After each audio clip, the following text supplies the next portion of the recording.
Hey, true believers, Englentine here with a review of Power Pack number 63. Now, I remember when Power Pack first came out, I was like 12 or 13, something like that. I remember being a kid.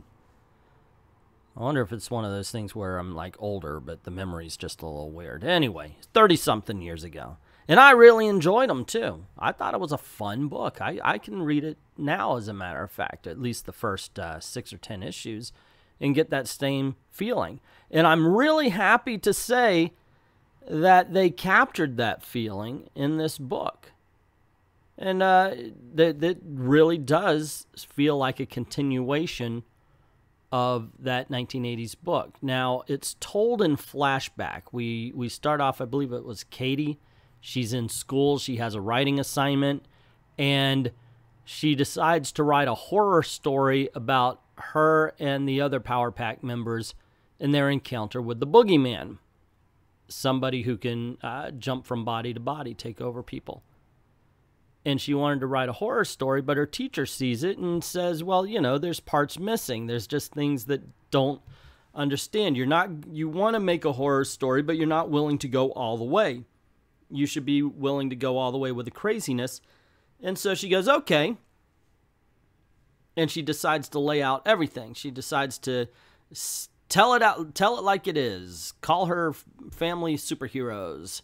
Call the boogeyman, instead of just the guy down the hall, he is the monster that he was. And she goes along, she tells the story. And a very interesting and artistic choice was, for the first part anyway, to tell the story in a 6-panel page where on one side you have what the teacher is picturing in her mind, which is a normal guy, a normal family. And on the other side is the superhero story in the way that it really happened.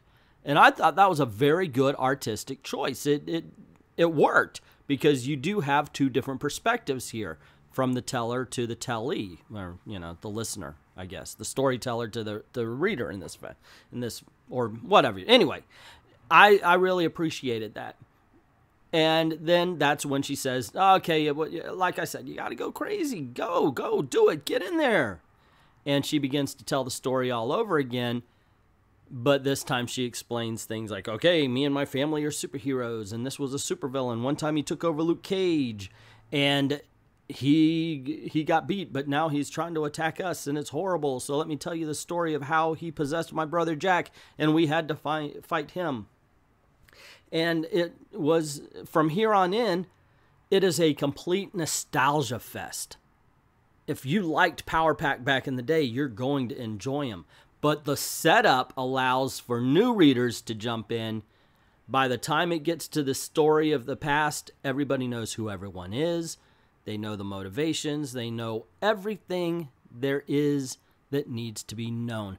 This is a well-constructed comic book. There are no empty pages here. And that's something for a modern day comic book, because sometimes the whole page will be somebody flying out of a window, one word bubble. We don't have any idea how or why they're there. This is a well-constructed comic book. Whether you like Power Pack or not, whether you're going to be a huge fan of this story is up to you, obviously. But it does its job. It tells the story from beginning to end. You get all of the information you need. This is a one-shot. Marvel is doing some legacy one-shots, and really, let's call it what it is. It's testing the waters. If you like this, if there's enough people that say, hey, I love the Power Pack, then they'll produce it. And I guess, you know, loving a Marvel book to get it to run for 15 years, no matter how well it sells, you just got to get 5,000 copies, sell as good as Moon Girl, and boom, you're in, right? I mean, this could be a book about kids. So I can't see how why they wouldn't do this. It makes sense. Now, here's the problem. This one issue captured the nostalgia factor without delving into the modern day Marvel politics, the social justice warrior politics, the identity politics. Maybe it's because it's with a white family, but there are 2 girls on the team, and they still avoided the whole, and I'm a strong feminist. You know, one's 5, one's 11, so why should they be there? But if it's given a long-running series, put in the wrong hands, it can turn into that instead of this entertainingly fun book that we have in front of us now, this well-orchestrated, story for story's sake book. So, yeah, I'm a little bit nervous of saying, do I want Power Pack to come back? Yeah, in my heart, yes. My heart says, yeah, this was a fun story. Let it come back. Let's bring it back. It would be a good time. But my mind tells me a different thing. My mind says that Marvel has not yet learned their lesson. Marvel will turn every character into, but that's not true because there are some things. But okay, that's enough about Marvel politics. How's this book?